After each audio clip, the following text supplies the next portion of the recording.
I swear, Corey, this is the last time I ever let the internet pick a movie for us to watch ever again. Jeez, there's only one time, man. Like, I it know, wasn't that bad. Like, Annihilation was worse than this movie. Get out of here, dude. Oh, God, that movie was... Annihilation, at least, was intriguing to a certain extent. Even though you didn't like it, there had to be parts of it that were just... I mean, this movie was just... I'm not sure Bruce Willis knew this was going to theaters. That's true. I could see that. Because he releases a ton of shit movies like every year just for fun. He just shows up on sets, says a few lines, hands it out to 50 Cent, and then walks away with a paycheck. Yeah. He's been pulling a Nicolas Cage. I mean, Nicolas Cage loves acting. Like, cause I remember reading a thing one time and someone brought that up, was like, yeah, dude, you're in a lot of fucking movies. Like, are your taxes that bad? You know, cause he had all that bankruptcy shit. And he was like, I mean, that's part of it. He goes, but I genuinely just like acting. So it's like something that I like doing. So I'm going to take whatever roles I can because I just like acting. Hey, can't complain really, but all right. Well, for anybody who didn't read the title before they clicked on the podcast, this is the Two Dads review of Death Wish. And we want to welcome everybody to the channel, to the show, to us. My name is Clay on this side of the mic. On the other side of the mic is... Got Corey over here.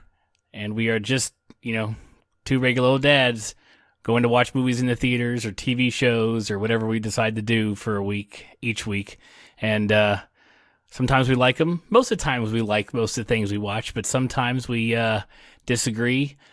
Last week it was Annihilation that I loved and Corey disagreed on. And this week, apparently Corey enjoyed Death Wish. And no, I didn't like Death Wish. I just said it was better than Annihilation. Like there's a big difference between there. Like Death Wish to me, like I knew what I was getting with Death Wish. Did you though? Did you really even get what you thought you were getting? Yeah, I didn't like that. I mean, it's only 3 people. Like I figured he was gonna have to go through a whole more of a like syndicate. You know what I'm saying? Like, but really, he just hunted down those 3 people, and one of them just showed up in his ER. Yeah, pretty much. So that makes 4 then, really.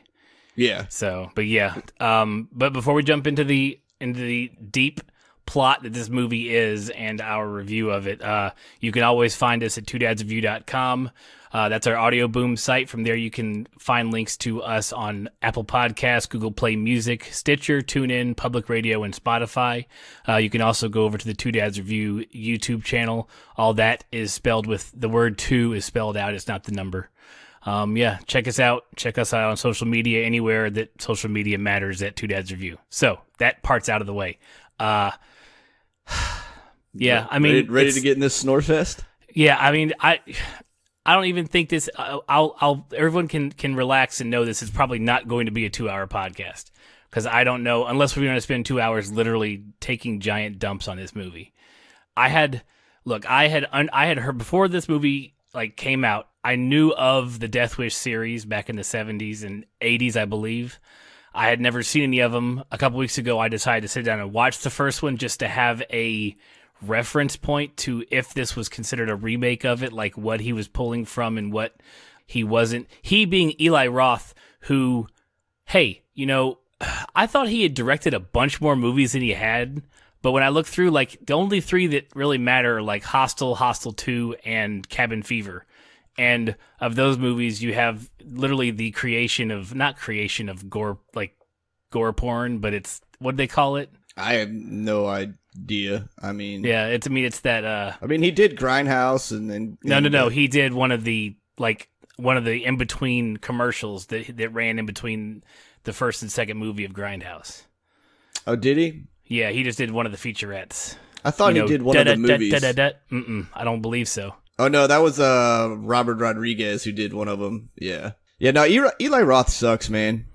Like I'm gonna come out and say it. Like I don't know him personally, so I won't like. Sorry, Eli, if you're listening. Yeah, sorry, dude, if this happens to come across your nose, but like I think you're famous for just not being like you're Paris Hilton of producers. Jesus, ouch. Like, yeah, man, like you're famous for being famous somehow. Right. I mean, you did a couple teen classics, And that's pretty much where it starts and stops. And the fact that Quentin Tarantino, I guess. I don't know. Well, look, Hostel, everybody and their brother who was into or not into like that kind of torture porn type TV like movie, it was mainstream. He brought that stuff into. I mean, there's been torture porn for 30, 40 years. You can find stuff in the 70s and 60s. It was, while badly produced and not very good special effects for that time, is still torture porn. But he brought torture porn like into the mainstream when it comes to movies. So I give him a little bit of credit for just being that kind of a pioneer. But all I remember about any of these movies is like the one like grossest thing in each of those movies, and that's all I remember about it because there's not a lot to them. Yeah, there's nothing going on, man. He writes like fluff. Like, what's the one thing you remember from Hostel? I don't really remember anything from Hostel. Cutting the eyeball off. Where that was the grossest part, where the girls got the popped out eyeball and he cuts it off with scissors. That was. Yeah, see, like whatever. What's the one scene you remember from Cabin Fever? I don't remember Cabin Fever. I don't even think I ever watched Cabin Fever, to be honest. There's a scene where the girl shaves her legs, and because they all have some sort of skin-eating bacteria or something, I don't even know the plot of the movie. All I know is that she's got like sores on her leg, or she didn't when she got in the bath, and did by the time she ended. She was shaving her legs and ended up taking like a whole section of skin off. I hope you're not eating lunch while listening to this podcast. Sorry, folks. Don't watch Eli Roth movies during while you're eating. Trust me. But that's it. Like, it's just like scenes. It's like, oh, you friggin' showed me the grossest thing ever this week. Way to go, Eli. Nicely done. Huh. So okay. Yeah, and this movie's no different. There's a couple of cool kills. I mean, but for one, whether Eli had any control of this or not, they showed you the whole movie in the trailer. So nothing was new. Nothing that I saw during the movie was new to me. I was like, oh, there's that scene. Oh, there's that scene. They just showed them out of order a little bit. You got to stop watching trailers, man. Like, every trailer does that, then though. Who's gonna like, pick movies, like Corey? You're picking on this movie because of that trailer, but, like, every trailer does that. Unless it's, like, a Star Trek or a Star Wars or some massive budget film like that, where the only reason you don't see the whole movie is because it's so fucking long. Like, in the thing. Right. Any movie that's an hour and a half, dude, like, they pull a trailer out. I guarantee, like, I mean, it's supposed to kind of be a synopsis of the movie. Like, it's almost hard now not to, like, pull out all the good shit, because no one will... I don't know. I mean, I guess because YouTube trailers and shit like that are so popular. True. Okay, so let's go over a couple things real quick. This movie had a $30 million budget. I don't know on what. I'm sure half of that was, like, Bruce Willis's paycheck, and a few special effects. But then it's only made $16.4 million in the box office right now, so it's only made half its money back in a week and a half, or a week and some change. So I don't feel too bad about it. No one is seeing it. No one went. Well, but I mean, you're coming 2 weeks after Black Panther, so there's probably still. Yeah, I mean, Black Panther's still in 5 theaters at the Paragon. Like, you know what I'm saying? Like, it's still collecting people. I mean, anybody. I think like anybody that puts out anything right now in this window is just gonna get hammered in the box office. Right. Yeah, even Red Sparrow, which was our other option for us to see this week, didn't make its budget back this weekend. It made more than this movie, but it had a bigger budget too. We also got like Jennifer Lawrence bound and tied up, half naked or naked. And, she definitely showed off the goodies. I noticed that online, so I was like, well, it's like, thanks, internet. I get to go see Bruce Willis pretty much have the acting chops of a block of wood the entire movie. Yeah, right. He was basically Plank. Right. He just phoned that shit in, man. And it was, I mean, God. Okay. You want to hear the critic score on this? Sure. So Rotten Tomatoes, our favorite website, gave it a 16% critic score. And I was like, okay. I was like, that maybe even though we hate Rotten Tomatoes, like that's even a little bit rough, because there was enough in the movie that I was like, oh, okay. I mean, there's nothing that's surprising. But it was like 16%. I don't know. Guess what the audience rating it Rotten Tomatoes is? 8%. 85%. Okay, at least I got one of the numbers right. Yeah, right. Only off by 10, by 80, or by whatever it is. Stop mathing. Don't do mathing. I'm not mathing tonight. I'm not mathing. So yeah, it's golly. It's just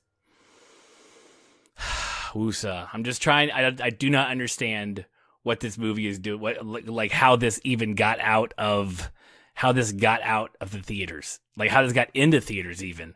Metacritic has it as a 32, which I'll give Metacritic more credit. Like that's, I think 16 is a bit rough. I think 32 is closer. And the cinema score is a B+. I was like, that's the one where they ask him right out of the theater. And if you were to ask me out of the theater, I'd have probably said like C, maybe. And I would probably drop it after thinking about it.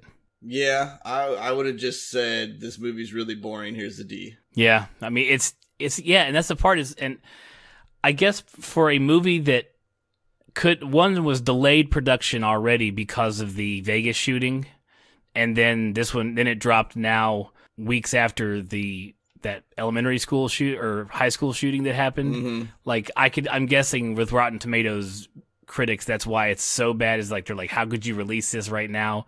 I don't agree with curbing what we release as art and entertainment with what's going on in the real world. I don't like that excuse, because then we're just talking about but it's not art censoring. And entertainment anymore, man. Every one of those guys is pushing some kind of agenda or message or something like that. Like, true, but it's just another subliminal way. Like, I mean, take Star Wars for example. Like, it was, oh my God, here is a multicultural cast. This is holy crap. And then all of a sudden it was like, is this cast too multicultural? Would we really run across this many different people in space? And I was like, God damn, man, you motherfuckers are never happy. Yeah, no, well, yeah. And that's the other thing, is you can't please everybody. So that's more of the reason of why I'm saying to not worry. Like, you shouldn't be stopping production releases. I mean, if you think it's going to, I guess the fact that producers looked at the movie, the finished product, and said, oh, this is going to make us some money. Let's wait till it's not a time of crisis or a time of the U.S. being mad at guns again. Like, that's never going to happen. Like, and you can't say this was some sort of like blockbuster, beautifully done, well-written, scripted movie that was going to show what the director was theoretically trying to show, to hold it. Like, why? I just don't get it. Like, you can't look at that and go, this is a good movie. There's no one who could do that. No, I mean, like, yeah. I don't, think I would ever say it. See, it's weird, dude, because, the killings and stuff were cool. Bruce Willis was very flat, but it's also, again, it's Bruce Willis. Let's face it, if you go back and watch any of his old films, he doesn't have a really insane range of acting. Agreed. He has a very specialized character that he can play. Right, and you know what one of those isn't? A fucking doctor. Well, Even though, didn't he start, when wasn't his start in Hollywood, on a soap opera as a doctor? Am I wrong in that? Probably. I don't know. I know he was famous for, moonlighting and shit like that, wasn't he? Oh, that's right. It was moonlighting. Yeah. You're right.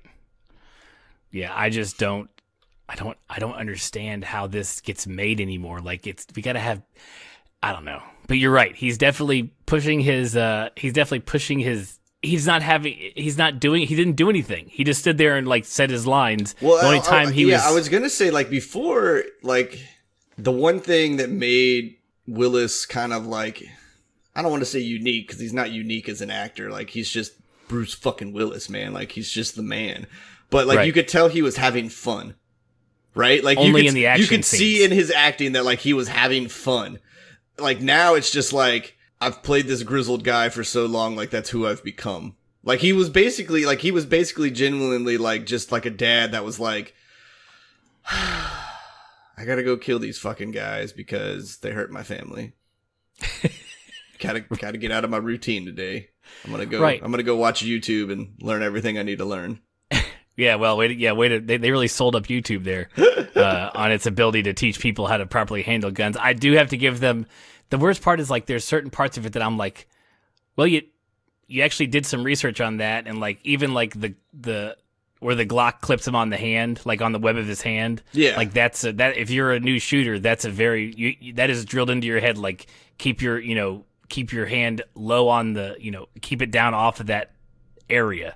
Yeah, which is weird, because that's I've seen the gun bite on people before, mm-hmm. and in all the guns that I've ever shot, I've never had that happen, and I just remember seeing it one time, and every time I grabbed it, I was do I got enough of fat kind of pinched up down here that it almost feels weird, But now it's Right. like, yeah, I grab a gun, and that's just like where it naturally goes. Like, you ain't gonna bite my hand, motherfucker. You're not going to get me. Not this time.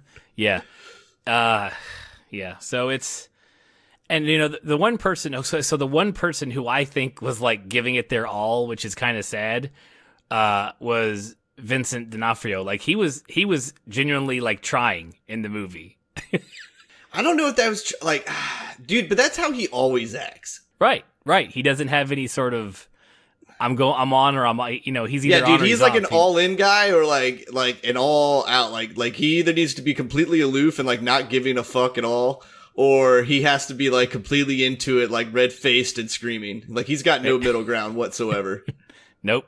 So I thought he did an okay job with what he was given. Like I said, there's nothing to this, and even the movie, like I would not call this a reinterpretation of the 1974 Death Wish. Like at least that one, the storyline followed where it worked. Like it worked. It wasn't just like, it just felt a lot of the way that things become what they are, I felt very like was ham-fisted for this, because in the original movie he's a architect of some sort. He's designs like lays out the plots for like subdivisions, and he goes out to like Arizona, and he meets like with this like 70s cowboy dude who like owns all this land, and they have a quick, I mean, there's a long time before his first like kill in the movie, a whole setup with the whole rape and killing of his wife and daughter, and then him trying to get, you know, the funeral, him trying to get over it, him going out to Arizona.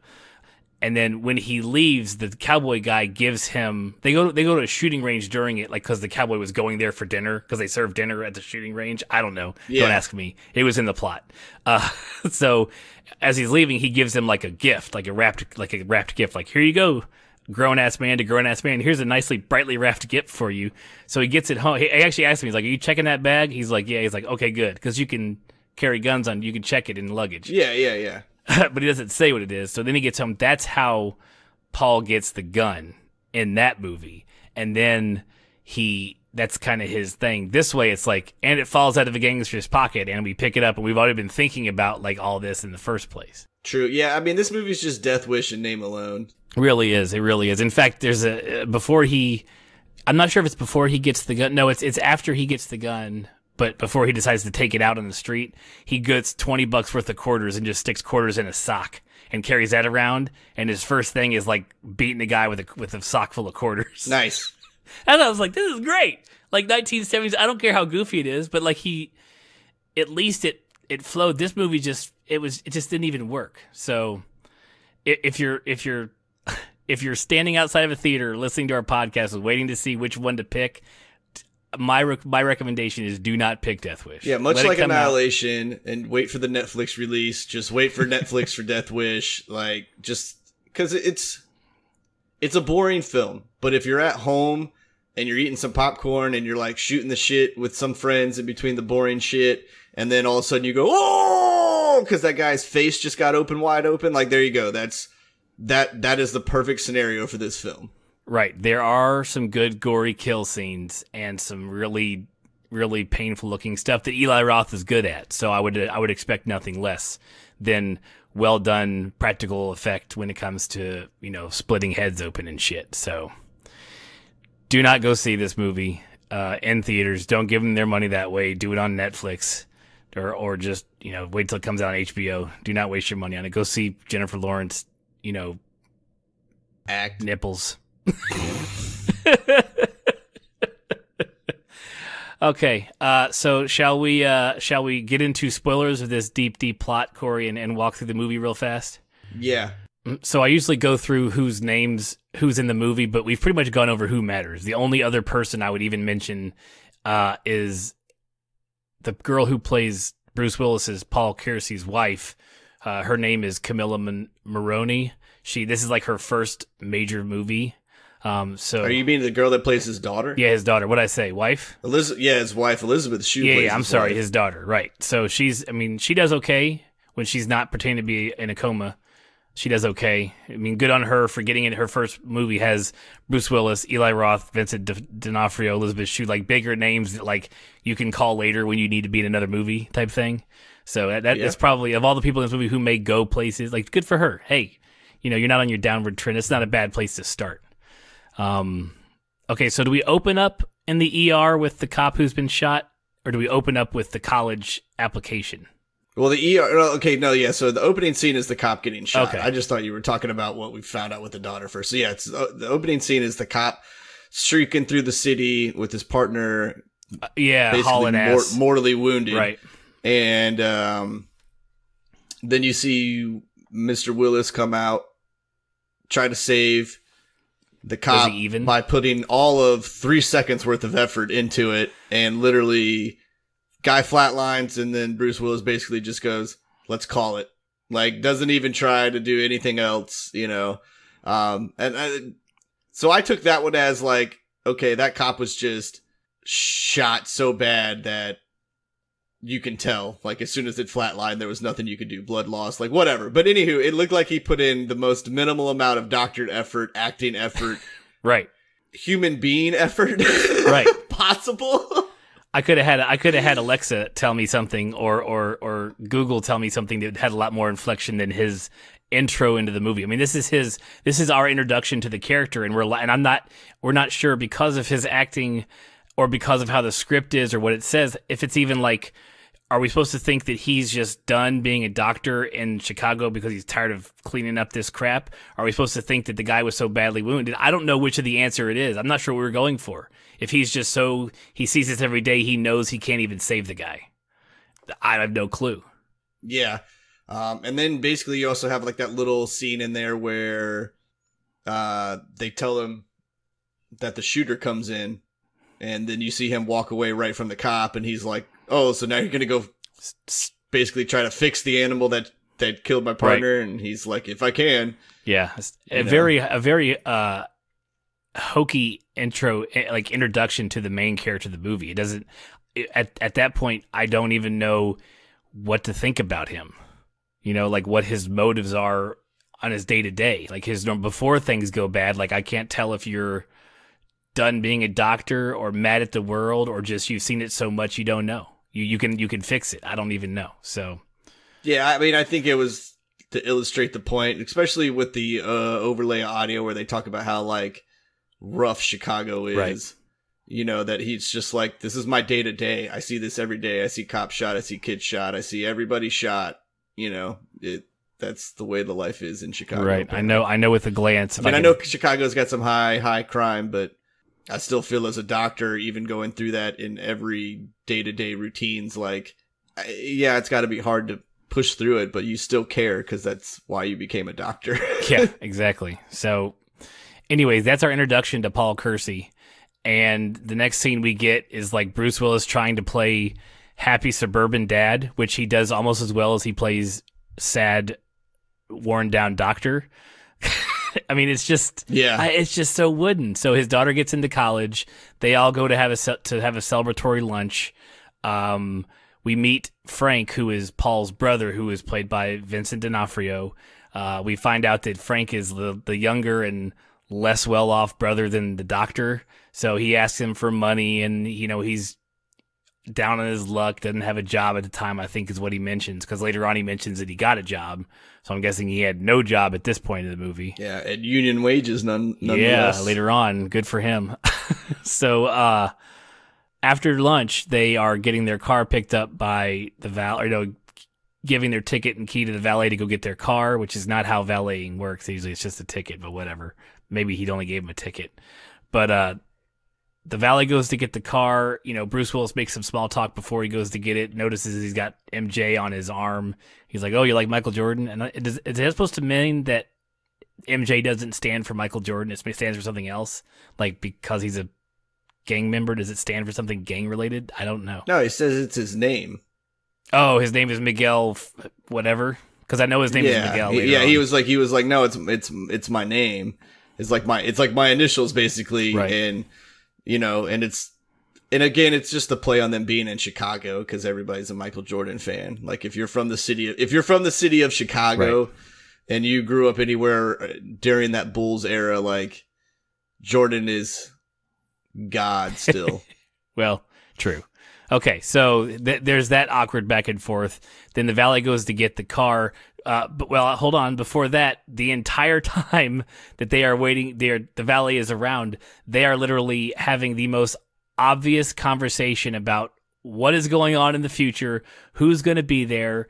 You know, Frank references how much money, you know, oh, Paul's got the money, you know, and, oh, we're going to have this birthday dinner out of the house. Like, they just, out in public, just with all these strangers around, just have this. I mean, normally folks would kind of do that, but, like, not to the extent that they were, like, they just kept going. Yeah, I don't think they would be like, yeah, dude, right, Tuesday the 30th at 3 p.m. till 7 p.m. I'll be gone out of the house, especially with these 6 people that I've invited on my attendee list, because we talk like it's a fucking email. Right, and at 7:30 on Tuesday the 31st, we're going to be out of the house of the doctor who has, so you're sure at 7:30 on the 31st, we're at 7:30, right? Yeah, right, yeah. I was like, okay, like, we get what you're doing. Like, god dang, just leave it alone.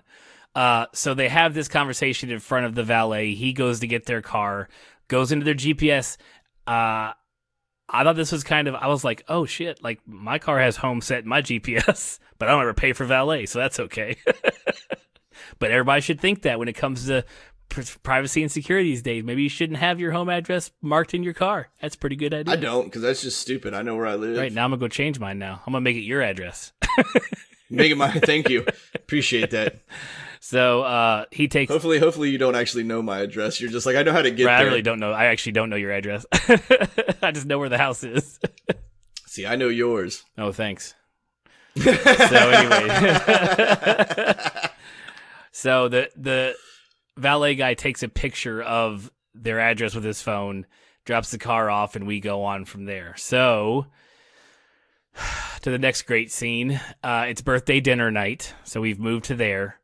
They're all getting ready. Some back and forth husband and wife banter, which Bruce Willis does almost as impressively as he does doctoring and happy fathering acting. And he gets called into work because whoever he had set to take his spot that night has 104 fever and can't go in. He leaves to go to work. So birthday dinner's not happening. The wife and daughter also leave the house and go shopping, we find out shortly, to go buy stuff to make a cake for him instead of buying one because they're rich. So they come home and... I like how the mother and daughter did have like an argument about that. She's like, why didn't we just get the cake from the restaurant we were going to go to, you know, basically. Like, yeah. Then we'll make it with love. Yeah, we already know he loves the Tres Leches cake. Yeah, yeah. Right. So they come home and the home invasion has already begun. They planned on being there and robbing the house while everybody was gone. The ladies come home early. That spoils their plan. There's a lengthy reveal to the mother and daughter as to the fact that they're in the house. To the point where it's almost a parody. Like, the movie itself is like a parody on what it should be. Like, there is a good Death Wish remake out there that hasn't been made yet. This movie's just a fucking parody of it. Just because everything is so elaborately drawn out and just smacked in the face with it, it just doesn't even land where it needs to. Yeah, pieces, I'm going to jump ahead because that's what we do. But, the whole scene where the brother finds his, living space in the basement and it's, totally trashed. Right? This looked like a guy who was living... I know it was supposed to be a guy who looked like he was living like his family had just died and he was struggling. Right. But when you see him in his therapy scene, 2 scenes before, and she's like, "Lol, keep it up. It looks like you're doing good." He's like... Well, one, it was the best acting scene that Bruce Willis had in it because he actually smiles and you could tell he was like, "Yeah, I am. I'm having a good time."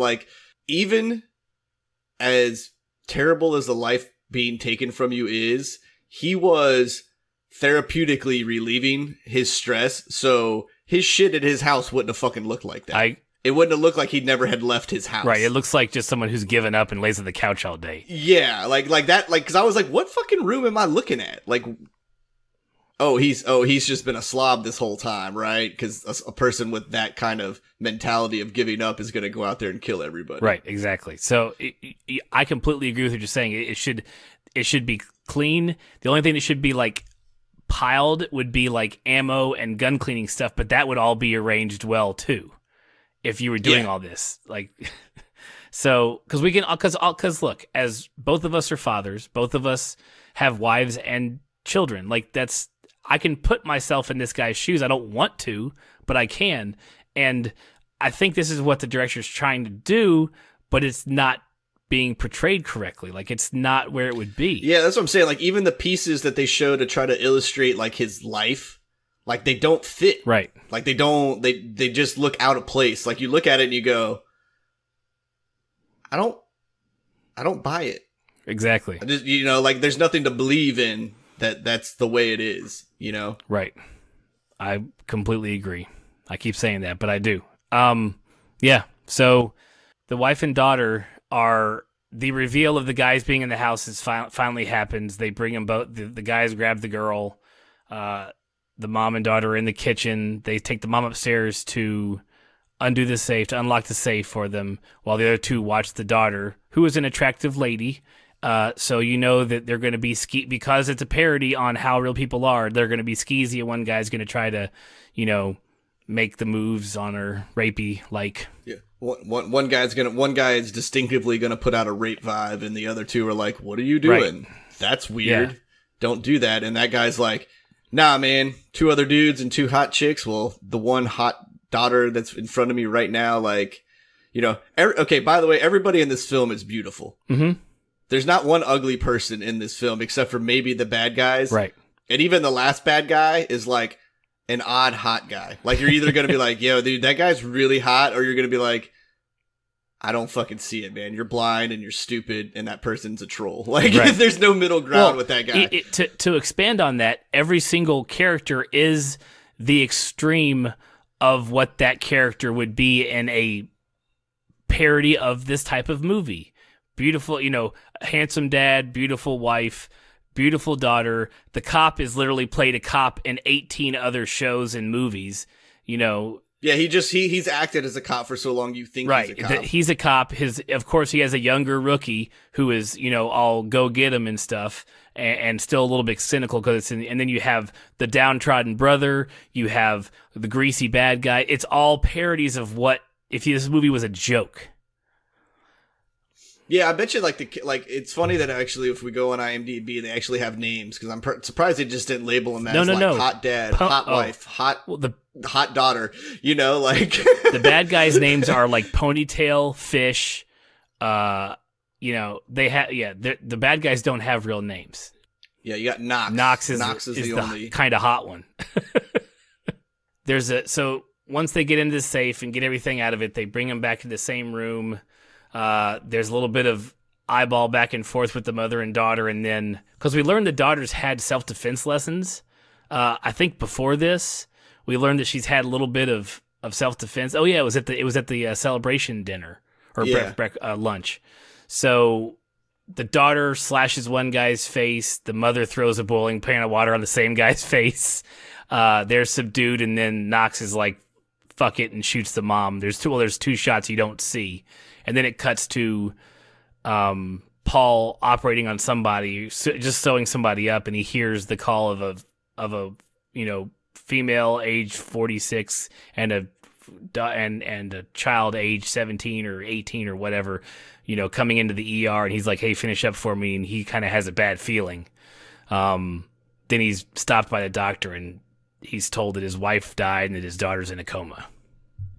Yeah, right. Which I think I think I read. Sorry, man, you can't walk through those doors. And then there was that giant security guard there, and I know he was like, "Yo, doc, you can't go in."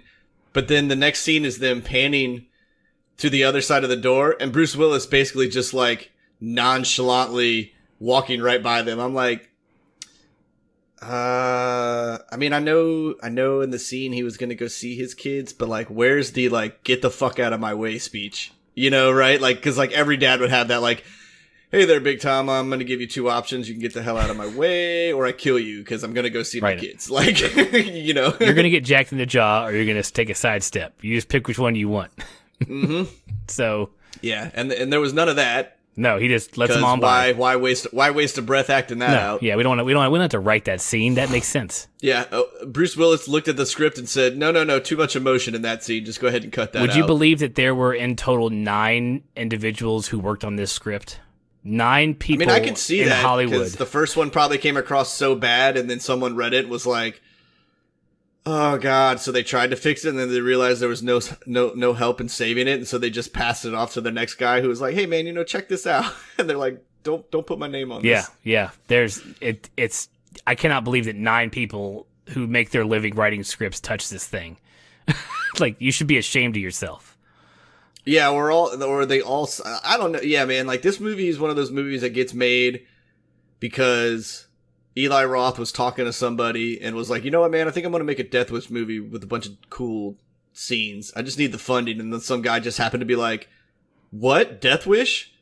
I fucking love Death Wish, man. I grew up on Texas oil money. Here you go. Right. Like, there's your movie money. Yeah, I mean, or he was like, hey guys, picture this. Death Wish, but instead of Charles Bronson, Bruce Willis. And then somebody was like, here's all the money. Just take it. I'll let you do whatever you want to, Eli. Yeah. Bruce Willis funded it and was like, okay, you're going to pay me $20 million for this film. I wonder what his paycheck on this film was. I hope it's a large chunk of it, just because there was nothing else put into it. I actually hope there's like nothing in it, and that's why he just was like, all right, dude, I'm just going to run through this. I got other movies to make. This was also the first film to be distributed by Metro-Goldwyn-Mayer, which is The Lion, which I realized, like when I was when the movie started, I was like, oh, I haven't seen that line in a while. I was like, oh, and I read this and it makes sense. The last movie they released was Hot Tub Time Machine back in 2010.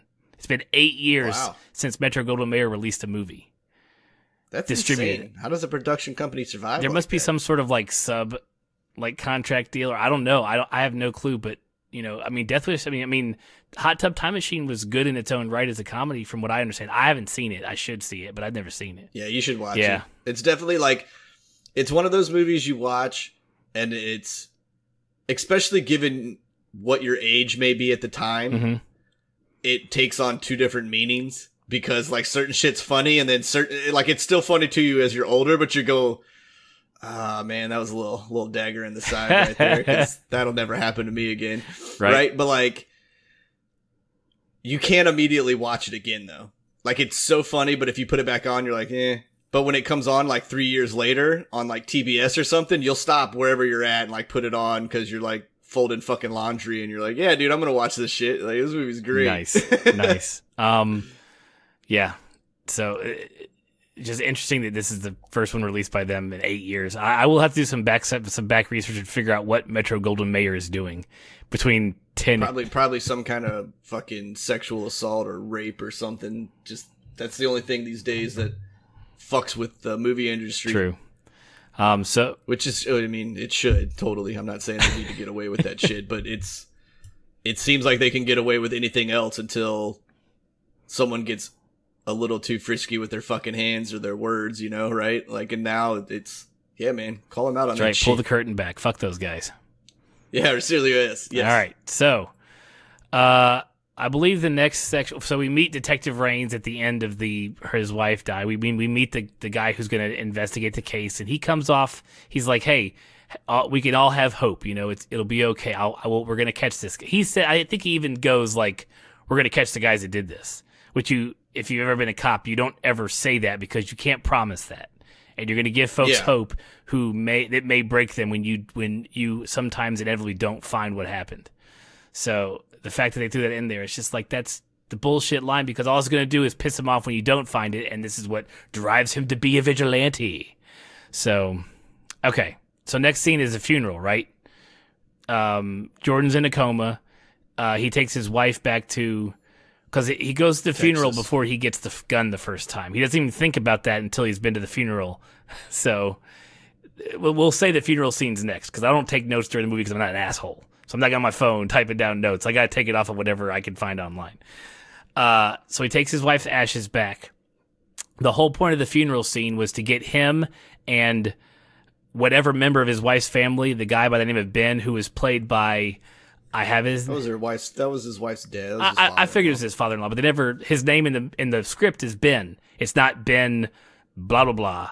You know. Yeah. So, but Lynn Cariou is his name. He plays the oldest of the cops on Blue Bloods, which is cool because I like him in Blue Bloods. He's a great, like, super old crotchety man. It's fantastic. But like the whole point of this part was to give him an idea to be a vigilante because he sees poachers and goes after them himself and takes some pop shots with a 30-06, I think is what that rifle was, at like human beings killing a deer. Like, okay, so it's like he's in a different part of the U.S., but like, yeah, dude, when he said like poachers, like I thought they were robbing his farm, and I was like, yeah, man, you better shoot them motherfuckers. And then it was just somebody shooting a deer on his farm, right. And I was like, what do you raise deer? Well, I mean, the act of shooting an animal. I mean, all of that those guys were doing was illegal, whether you, like, bait them and pull a car, or you're driving, you see a deer, you, like, shoot him out of your window of your car and then go. I don't know what they were doing to that deer, like, getting him, like, I don't know what they were doing to that deer, because it wasn't even, like, dressed correctly. Like, I don't know when they showed what was wounded, what had they been cutting on him for. I don't know if they're, like, getting the gonads for something. I have no clue. I said gonads in the podcast for the first time in 35 podcasts. I don't know where this is going, but yeah. So it was something out of place that just didn't fit in the movie. Right, a heavy-handed parody version of how that he would get the idea to be a vigilante. Yeah, you were seeing his father-in-law stand up for himself, and that was supposed to make him go, I got to take this into my own hands. Right. I need a gun. Yep, now, I'm gonna go commit murder. Let's go do this stuff. Yeah. So that scene happened. So now we know that Paul is like pondering, doing something about it. So he's in the ER and some gangbanger is rushed in. While they're working on him, his Glock 17 falls out of his, because they wouldn't have confiscated it on the way. Like, fuck me.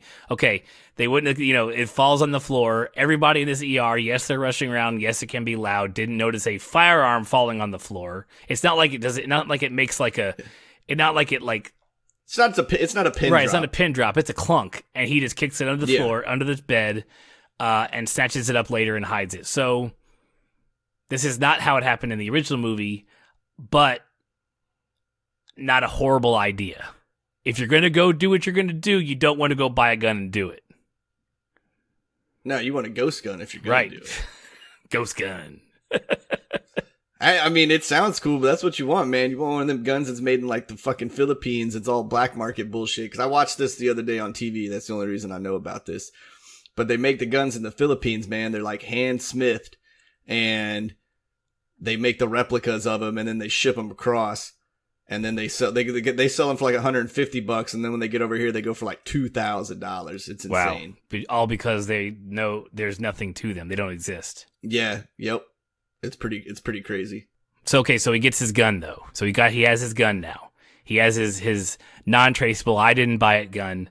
In fact, had he gone into the gun store yet to even talk to the lady? I think he did. That's why he was looking for another reason. Yeah, because he went in there to like. Probably figured he could just go buy a gun, and then that's when you get the whole spiel about gun laws and everything and how that works, and now your 72-hour waiting period and yada yada yada. And I'm a former Marine, or a Marine who's not active anymore, however they want to say it these days. I have my firearms. I've been into my numerous firearm stores. I'll tell you right fucking now, there ain't a single woman in those stores that looks like that. I just want to put that out there right now. Like, that does not happen. That does not happen, because I would own a lot more guns accidentally if that was, I'm sure whatever you want me to buy. Jeez, you're easily swayed. Swayed, man. I was like, this, and especially for like a YouTube talent, like if you're on TV, if you're on YouTube and you look like that, she's probably got 1 million hits of video. Like, you're not working in a gun store. You may own it, but you don't work there because you're too much of a, God, I hate to say it, you're too much of a target. So why would you even work there? You have all the other people work there. You don't need to be there. But it works for the plot in this parody, so that's great. All right, so he has his gun. He is out in his hoodie walking around, and there's a carjacking that happens right in front of him. So he like, hey, stop, like yells at him. Yeah. And I don't know if they gun it at him first or start firing at him and then they get in the car and drive it at him, but whatever it does, he takes some cover, falls to the ground, shoots at the vehicle, gets the driver, and then like executes a dude. Well, first, like, yeah, so they shoot at him. He falls down from the shots and then fires off blindly as the car comes wheeling by like it was going to hit him. Nails the driver in the throat. Clips his hand. And then the passenger guy gets out. And he's like firing off other rounds. And then that's when Bruce Willis like clips him and then just walks over him all cold like and just pops him in the chest. Right, but this is where he gets the Glock bite too, in between the first barrage of shots before the thing like crashes. Yeah. Which wasn't, she was in the, so okay, if you're going to stop, he fires wildly while the victim is still in the vehicle also. Let's just put this, if we're going to be realistic about this for a hot second, like she was still in the car. Yes, she was in a car that was being stolen, but you're firing wildly, very, very untrained. Oh, speaking of untrained, where the fuck was he shooting that gun to get his practice? Oh, and some like canister with the side, like, yeah, dude, like that was insane. It's like a Connex box, like a big giant, like on a 18-wheeler, but the first shot he fires is with all the doors shut and no hearing protection on. Like that's night to your ears for a long goddamn time. That's not just like, oh, it hurt a little bit. Like that's echoing to the point where you've probably lost a lot of hearing inside an enclosed place. That's why they always tell you really should get suppressors on your home defense guns, because the first shot you fire is going to deafen everybody in the general area and you won't be able to do anything else from that point on. Hardly. So It's like, what are you like? Where are you? And where are you? Like you're in Chicago. Like, and it's not like Connex boxes are like sound dampening. Yeah, I know. It's like he's at his own private shipyard, man. Like how much money does Willis Yeah, got? Exactly. So I just wanted to bring that up there because he did fire a little bit with the weapon before he took it out on the street. So anyways, they dub him the Grim Reaper. I mean, literally because he executes this fucking dude just on the street who's already wounded. And of course, in a city that you know has plenty of cameras like everywhere, and someone who's literally filming it with her phone, never gets to see his face never caught anywhere. Like he's so like clandestine that he doesn't even, as a rookie, as someone who's never done this before, that he avoids all camera footage. Hey man, he's just skilled like that. Natural at it. He's a natural. It's like he's been doing it for 20 or 30 years on TV already. Yeah. It's like they brought the characters that Bruce Willis plays. Like you could have more convinced me that this was just another Die Hard. Like I would have believed that better if he was like, I'm retired. Okay, I'm not retired. Because you could have just called this like Die Hard the Last Sunday or some shit like that. Like, you know, because it was just like a day routine for him. Yeah, especially if you're going to give him the skills he has in past movies, but from literally nowhere, from having no gun experience whatsoever. Like, well, I guess it just shows, you know, like your learning curve becomes less when your family is dead. Okay. You know, like apparently, because in every film where there's been a tragic thing and somebody has had to freshly learn some type of combat or something, they get it really quick. Real quick. All right, so he's been dubbed the Grim Reaper. We get to see Sway in the Morning and whatever the other podcast or radio show it is that we got to see, you know, talking about. Yeah, they're radio. They get paid. Well, I know Sway's Sirius because you can literally see Sirius all behind him. Anyways, he's in his own studio. Yeah, Sway 45, man. Yeah. Woo! Shout out. Thanks for listening to the podcast, Sway. So he's been dubbed. His nickname is the Grim Reaper, and he's back at work. And lo and behold, poor Miguel gets brought in. And he's been beat up, shot up, something. No one really says. So he defibrillates Miguel like 3 times. Now, according to Wikipedia, they thought that, you know, when I was looking at the write-up of the movie, like they thought he did it to kill him, which I'm not sure if that was even portrayed that he tried to kill him. He just did it just for defibbed him. No one in the ER was like, "Hey, doc, doing that again may kill him more dead than he is." Like, no one said that. Yeah, I didn't get that. There was too many other doctors in that room when he was like to 300 again, 300 again. Like, if that would have like killed him, they would have been like, "What the hell are you doing?" And I think also too, I think defib is not really to restart a heart. It is to take a heart that is beating abnormally and to get it to beat back into rhythm. So, did that guy even have an abnormal heartbeat? Or, like, that's the thing I hate about the movies, man. No one does any research. Well, yeah, like, if you're dead and your heart's not beating, like, taking 2 electrodes to it is not gonna fucking kick it back up. I don't know if that's completely true. I know what you're saying. You are correct that defib is usually used for, I don't know if it can jumpstart a not beating heart. I think it can. Tweet at us. Let us know. If you're a doctor that listens to this podcast, let us know. Yeah, I'm actually curious about that, and I don't want to do the research myself. Right. Okay, so he sees his watch, his birthday present from his wife the night of her death. He sees his watch on Miguel's arm, and now he's putting 2 and 2 together. He's realizing, wait a second, how's that son of a bitch have my watch? So he finds Miguel's phone, unlocks it with Miguel's dead hand, and it takes his watch back, which is what you don't do because you don't want to be caught with that. Yeah, don't. Okay, again, from the Two Dads review point of view, if you're gonna go out killing people, don't collect items. No trophies. Don't take memorabilia. No trophies. Like, even if that was yours, man, that's not your watch anymore. You're out there killing people. You don't need time. Your time's You're murder. a doctor. Like, you're good, dude. You don't need it. So just throwing that out there if anybody's, getting ramped up because of Death Wish. The more you know. Yeah. Yeah, right? Where's my floating star?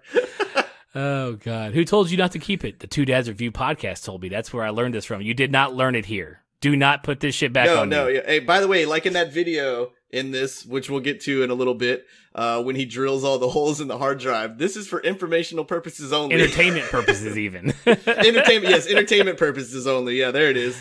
Okay, so the phone gets some text, and it's told, it's like, meet me at the bar or whatever. So he goes to the bar, nonchalantly. He's like, Miguel told me to come here, said you could hook me up with whatever. The guy's name is Ponytail because he has a ponytail, I guess. There's a little tense back and forth. Ponytail ends up going for his gun. Bruce Willis stabs his other hand that's not holding the gun with a dart, thus making him drop the gun, which would have just made me more mad, and I would have shot you with the gun in my other hand. I don't know, man. You ever been stabbed with one of those metal tip darts? I mean, if you already think you're going to die, I don't think it would really matter. Like, I'm not sure I'd be dropping the weapon. But I think Bruce Willis also had his gun out, so maybe that's the point. I don't know. Who cares? Yeah, I'm just saying, dude, getting a dart in the top of the hand like that, man, your initial reaction is going to be, oh, fuck everything. Dude, like me just pushing my thumb down in between in between my digits here, that hurts. I can't imagine a little needle going through that thing, man. Fuck, I'd drop my gun. I'm not gonna lie. I'd probably start crying. I would start crying completely. I'd be like, "Are you gonna fucking shoot me anyways, man? Like, what does it matter?" So he has Ponytail take him back to his safe. He's like, "I want my shit back." So he goes to get all this stuff back from him in the safe. Meanwhile, Ponytail has been able to text his buddy Fish, and so Fish is like coming in the store as Bruce Willis is in the back getting all of his stolen stuff. So exactly. So and Bruce Willis has got enough wherewithal to pay attention to the cameras, right? Or that are running in the back. Like it's one long string of good luck that this guy has. Yes, dude. Like it is so for a guy that just starts out down this road. Mm-hmm. Like outside of the gun bite, like there are no like mishaps. You know what I'm saying? Like everything works out perfectly for him. And apparently like he's watched enough FBI shows or ID channel stuff that he's like, oh, well, let me let me watch the security cameras so I can monitor everything out here while I have this guy at gunpoint for the first time ever in my life. Yeah, it's one long string of good luck in this fantastic parody movie on what a revenge movie should be. Fish accidentally shoots Ponytail in the back of the head, so he's dead. He's down. He's dead. There's some exchange of fire between the two of them. Bruce Willis catches Fish with a shot in the knee. He falls. He starts to interrogate him as to who else was on the team, on the group, at his house, stepping on the wound as all badasses do. Fish gives up. Joe is the guy's name, which is a normal name. So you have Fish, Ponytail, and Joe, and Knox. So he gives up where he is, where he's located, and then he kicks Bruce Willis in the nuts, and then Bruce Willis gets saved by luck once again with the bowling ball that falls off a top shelf and perfectly hits Fish in the top of the head, and then as he falls, Bruce Willis blows the top of his head off from under his chin. Yeah, that was pretty cool. How the kills are good. The way the kills are cool. Like the way people die in this, they're cool. They're cool. So I mean, but it's a parody. It literally is a revenge movie parody. Yeah. It's like, it's kind of like the genre of revenge porn, man. Like, you're gonna have to go onto the deep dark web to find it. And this movie out there was filmed in such a cheap manner that, it was behind the scenes hush hush. Right. I think Eli Roth midway through it realized that he was actually making a movie for the general public and not some shit he does behind closed doors at his home. Oh God. Yeah, look at these movies I made. Yeah. Yeah, have you seen my room in the basement? Go in there and scream. I want to see if I can hear you. That's funny. That's not funny. So Paul goes directly to Joe. He finds him at his auto shop, working under the car. And at no point does Joe think about even rolling out from under the car to talk to this stranger in his place when they're closed. He stays under there, and even to the point where Bruce Willis has already asked him enough questions for it to be at least awkward, if not telling why he's there, and he still stays under the car, giving Bruce Willis plenty of time to grab a giant wrench, at which point he still stays under the car because he sees him grab the wrench while he's under the car, and he bashes his legs with it, and, he sits, he knocks himself out sitting up from the pain under the car, because that's hilarious. Hey, apparently I'm right. It is hilarious. There's not a whole lot else to talk about. We're going to fly through the rest of this movie because there's not a lot to talk about. I'll tell you how everybody died, and it's great. Like this one. So Joe wakes up tied to the I'm not a car guy, the car wheelie thing. Sorry, I don't know what it's called. The dolly he rolls up under it with. Oh yeah, he's tied there. I was actually trying to think of what you were talking about. I was like, I don't know what that's called either.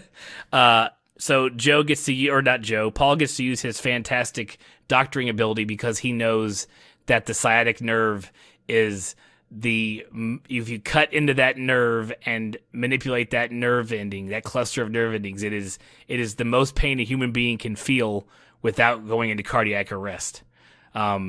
Sadly, they know this from World War II times, so it's actually based in truth. So he cuts Joe's sciatic nerve and it starts pouring brake fluid into it, causing him unknown amounts of pain and suffering. And then Joe gives up who the guy is, who the third person of the team is, and it's the guy who killed Lucy, his wife. So it's the final boss battle, really. But before he leaves... Yeah, I was waiting for massive amounts of coins to drop. Right, so before he leaves Joe under the car, he drags a chain with him, and Joe's like, oh, you're not gonna... This is shit we saw in the freaking trailer. Oh, you're not going to kill me? He's like, no, Jack will. And he jank... I love the way you just said that. And he pulls the jack loose, and it crushes Joe's head in a spectacular Eli Roth fashion. So You know what, dude? I totally think we skipped over the ice cream kill. Ice cream kill? Oh, yeah, we did. It's fine. Okay. There's a kid. It may be after this. I don't know. There's a kid that gets shot walking to school. Bruce Willis learns that it's. We see it in the trailer. You're right. That's how you know about it. It's like we saw it in the trailer too. You just don't see the death part of it. You just see everything up until that point. The kid gets shot, and that honestly. That's the vigilante movie I wanted. I wanted him to revenge his wife and stuff, like within the first 45 minutes, and then the rest be like helping other people helping in air quotes, but helping other people in the community. Yeah. Like this kid. You know, that, or like I thought, like, really, okay, so there was 3 bad dudes, but I really thought they would be more of like tied to something instead of him just really hunting down 3 people and then killing like random people that happened to cross his path. Like, I thought he was going to work his way up through, like, a... child sex ring. Like a syndicate of people. Something I could get behind. That are like, oh shit, oh shit, oh shit. Like, he's after us kind of thing. But nah, this was just like, again, I'm going out on an evening walk on Sunday looking for this guy. If I happen to see any other bad shit, I'm just going to go ahead and put my nose in that business. Now, to be honest, that's how the original movie is. He just walks out looking for trouble. Walking through bad parts of town, and when guys come up on him to do him harm, he just blows them away. So, but they didn't even go that far in this movie. Well, that's what I was gonna say though. But at least in the original, like, he was at that point of like, start shit, there's gonna be shit. Right. You know, he's come at like, me, bro.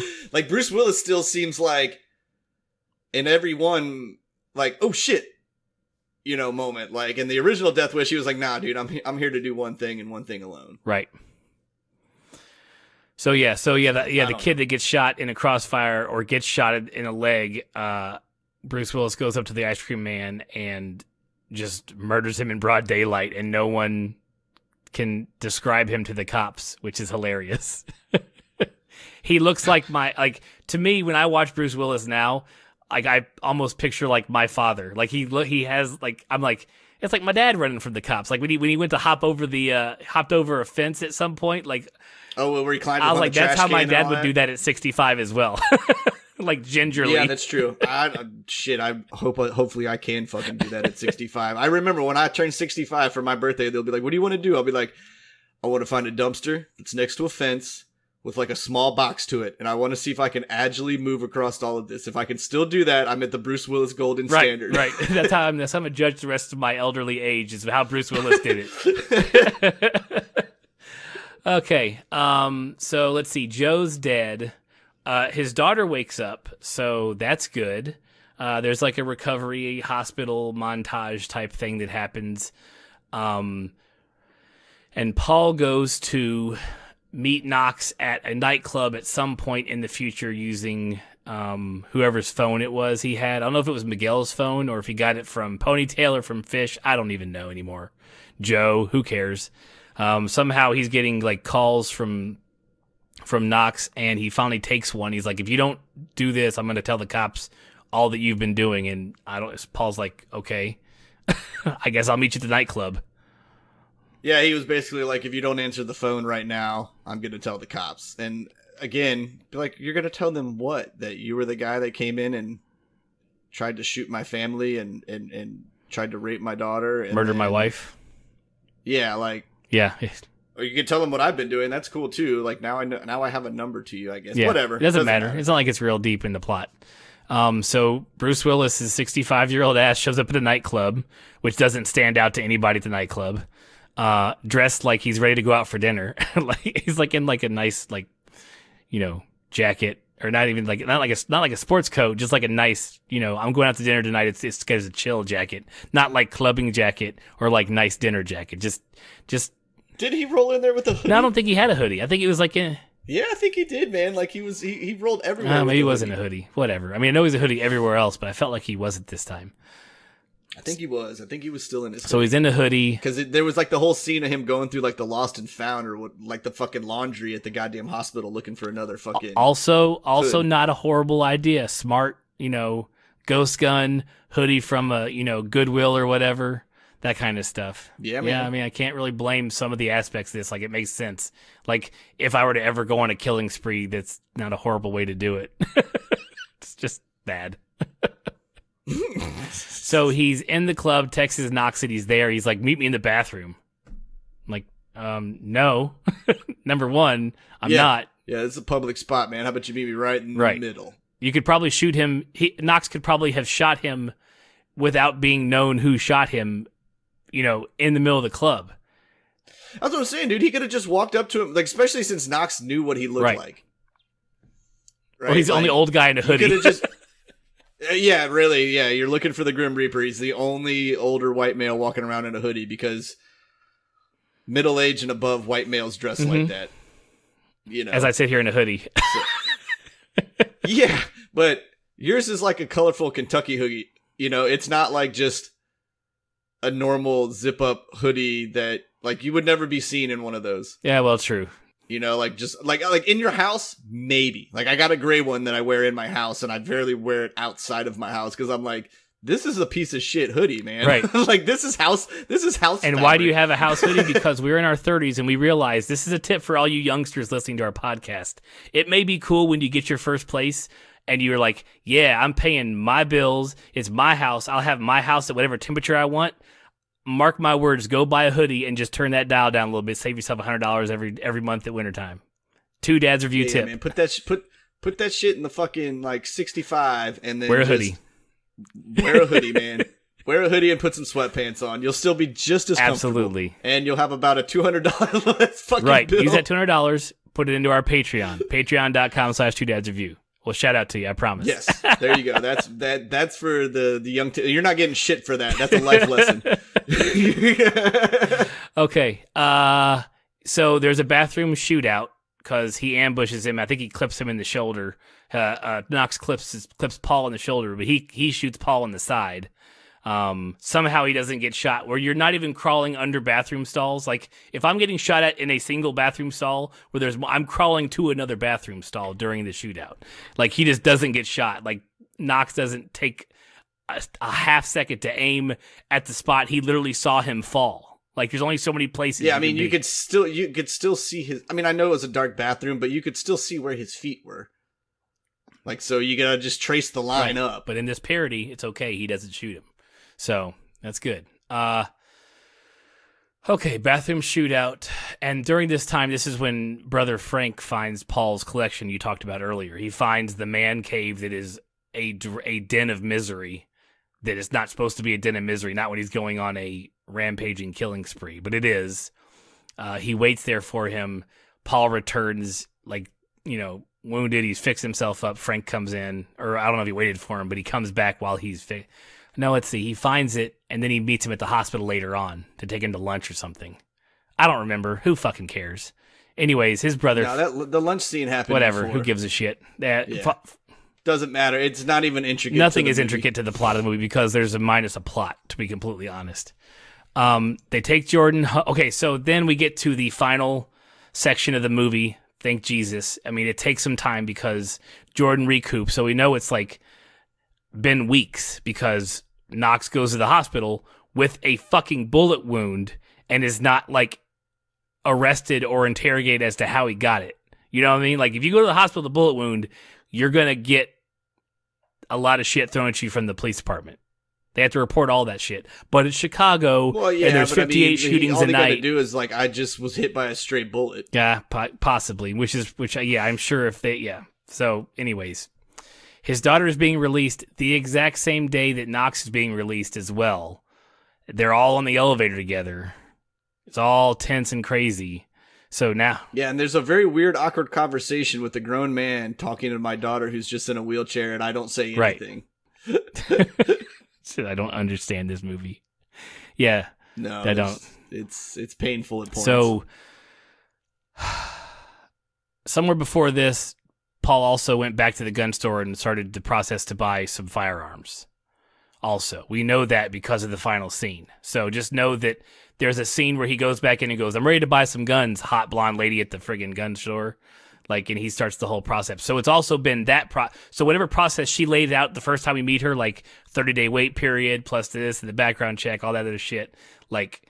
It's been that long since he went in the first time, or when he went in to get the gun. So it's been a while. Time has passed. He hasn't killed This is the point where you would get the I'm protecting the city montage of vigilante, but it's not a vigilante movie. You You just happened to cross a kid. I don't know. Whatever. God damn it. I don't need to get caught into how bad this fucking plot is. Just keep pushing forward, okay, man. So he takes his daughter home, sees Knox in the elevator. Literally, they're home that night, and he, with his house fully lit, sees somebody run across his yard. Fully lit on the inside, sees you can't hardly see anything out of house, out a window when it's fully lit outside. But whatever, he sees somebody. He Harry Potters his daughter, sticks her up under the stairs, because everybody's stairs has a fucking door to whatever's underneath of it. Because usually the stairs, okay, god damn it. Your house makes no sense, rich man, because usually your stairs are on top of each other because the other set goes into the basement that we fucking know you have. So there would be no hidey hole because that's where the stairwell for the spot, whatever. Fuck it. Okay, so there could be a hidey hole there because of where the maybe there's two different stairwells because you're so rich. You're right. There is houses that have stairwells that aren't. Yeah, I mean, dude, his stairwell going to the basement was solid, concrete. Like those were some smooth ass concrete walls. Like I'm pretty sure. Like now, speaking of the layout of the house, because why not? Let's talk about it, dude. Did you like the fucking front stairwell in the foyer there? Because that front door opened up right to where the stairs are. The damn railing of the stair was. I'm like, dude. You're filthy fucking rich, and you're telling me you can't get an extra 1.5 feet in between that fucking thing and the door. Like, so now when your front door's open, it's just in the way. It just blocks the whole fucking walking path. That was the thing that made me the most mad. The fucking movie. Of all the shit that pissed you off, it's like that fucking door doesn't open right. Yeah, your architectural layout of your house makes no goddamn sense. Hilarious. So he sticks his daughter under the stairs and proceeds to barricade her in there, and then goes and hides. Knox and his two thugs come in. Knox breaks off, and one thug goes upstairs and falls for like both the most parody-ish shit ever. Like, was it like music in the shower? It was music, right? Was there music playing? Nah, I just think it was a shower. He went somewhere first and then went to the shower, and that's where he got him. Well, he went into the bedroom. And he shot up the bed because he thought she was laying... or he was laying there, underneath the covers. But then, again, why would the shower be running if that person was sleeping in the bed? Exactly. Yeah, exactly. And if they were in the shower and hadn't just set up a dummy, then they would have come looking... They would at least looked around the corner to see what all the fucking noise was from because a suppressed weapon still makes a shit ton of noise. Let's everybody who doesn't know that. Silencers aren't silencers. You still have bullets breaking... They take away like the pow effect. And it's more like a pew. Right. It's not you still have bullets breaking the sound barrier. So there still has all the cracks. Yeah, it still makes a fucking ton of noise. You gotta be kidding me. Okay. So he falls for it, and Bruce Willis shoots him in the friggin' head, kills him, and then pulls he actually pulls almost a Liam Neeson from Taken, where he hides under the body in Taken, and then uses the gun to shoot the guy from under the dead man's body. But Bruce Willis is under the bed, holding the gun, and then just raises it up and blows the second thug away. Okay, it's kind of cool, but whatever. Who gives a shit by this point? By this point, I had checked out. And then he makes it all the way through his house, all the way to his basement without Knox and him coming in contact with each other. And then Knox gets to jump on him in the basement, right? Something like that. Yeah. So, yep, that's exactly correct. Knox gets to jump on him in the basement, and tells him to go sit on the couch perfectly because we're on a string of luck here. And then Knox, just to make sure we hate him, is his daughter Jordan calls for Paul, for her dad. And Knox is like, oh, of course she's still fucking here, dude. You've been watching the house for the whole day. Like, you literally waited till I got home. She's like, do you ever hear what someone sounds like when they're burned alive? He's like, you're gonna. Yeah, dude, that guy got real dark real quick. He went there. And so Bruce Willis, from the YouTube videos we saw earlier, kicks his end table, pulls a fully automatic assault rifle from it. Just a fully automatic AR-15, which I'll guarantee you he did not buy. That is not legal in anywhere in Chicago or the state of Illinois. I will guarantee you. And if it is legal, the amount and length of time you'd have to go through the paperwork to do that would be monstrous, because you can get them certain places, like in Virginia, you can get a fully automatic weapon, but you have to be a class something firearms owner, and it takes a billion jillion time to do it. So How he got a fully automatic weapon, I will not understand. But he mows down Knox, killing him in his home in self-defense, while Knox literally doesn't pull a trigger when it took Bruce Willis seconds to get that gun. It wasn't like it was readily available. It didn't pop out of the desk all cool, like, it just flopped there, and he reached forward, grabbed the gun, aimed it, and blew, and then just put a whole mag in the guy. Yeah, I mean, I guess you got the drop on him. I guess. I mean, I'm not even sure Knox's head was turned to look at to listen to the daughter hearing. I don't even know what. I don't even know. Whatever. And that's the movie. They drop off Jordan at the university. Somebody snags a purse or a bag off of a bellhop's cart, and Bruce Willis is like, "Hey!" and points his like, "I can't bend my hands in a normal. I do a gun fingers like Nicole Kidman claps. Like, you don't know how to do it right. Like, I don't know. And everybody who's watched that video knows Nicole Kidman don't know how to clap right. Have you seen that video, the awards video? I got to show. No. I'm gonna put it up on the Twitter account. Check Two Dads Review on Twitter. I'll put it up. It's hilarious. She claps like her fingers do this weird. She's an alien. I don't think she's human. So it's insane. Okay.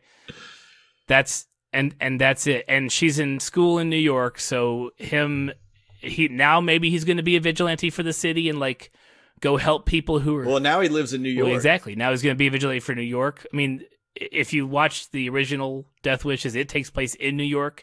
Then he moves to Chicago, and then all the rest of I think they said all the odd number ones happen in Chicago. So there's like a New York Chicago tie to the movie anyway. So it was bound to happen. He's in New York at some point. Whatever. Okay. Look. All right. So what do you give it? What do you rank it? Let's get that out the way. It's out of 100. I mean, God, it's a 40.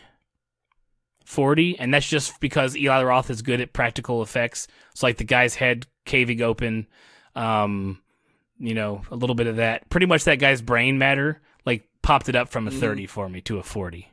Okay. I was going to give it a 50. You can. Because I don't like, it's boring. It is so boring. It's boring and it's slow, but like, to me, to get like below a 50, like you got to be like, I mean, 50 is one of the lowest things I'll give. Right, like, so the 50 is probably on par with your 30. Yeah, well, you gave Annihilation a 30, didn't you? I don't know what I gave Annihilation. I should have gave Annihilation a fucking 0. You suck. That movie was fantastic. Oh, God. That movie Our friendship's going to end over this movie. Like, you and I are going to talk about it one day again, and we're going to have such a falling out argument because of that goddamn movie. I'm like, I'm not even friends with that motherfucker anymore. That's right. He will not bend. All right, well... that's it for Death Wish. Stay tuned, subscribe, like, all that good stuff to our podcast. We have some movie reviews coming up soon. Jessica Jones Season 2 dropped yesterday as of recording this podcast. Don't worry, we're not going to binge it right now. You've got about a month to do it. There's a bunch of movies coming out between now and when there's a break in movies. In fact, I think we're going to split Jessica Jones up into two half. Like, we'll do half the season one week and half the season the next week. Just because there's nothing in theaters that looks decent. But between now and then, there's movies like, what are we doing? A Wrinkle in Time is this week. Pacific Rim is coming out. Tomb Raider's coming out. There's a bunch of movies that are coming out that we're going to hit up for you guys. We're going to give you reviews for. So stay tuned, subscribe, like, share with your friends. Sweet. You pretty much nailed it. Thanks for listening, guys. Always appreciate it. Really makes me happy seeing some feedback and seeing everybody like just the numbers, knowing that we're getting out there and talking to people. So I really, really appreciate it, guys, because it's a good therapeutic thing for me. I like talking to this guy once a week. I mean, I talk to him every day, but I like generally talking to him once a week in this manner. And it's cool. Like I still enjoy it, and I'm glad the regulars still enjoy listening. Yep. Thanks. And the new people that keep finding it, man. Like, thank you guys. It's really appreciate it. Right. We appreciate all old and new listeners. And if you're just finding the podcast, go check us out, subscribe to us. And if you're our long-term listeners, thank you as always. And we'll catch you guys next week.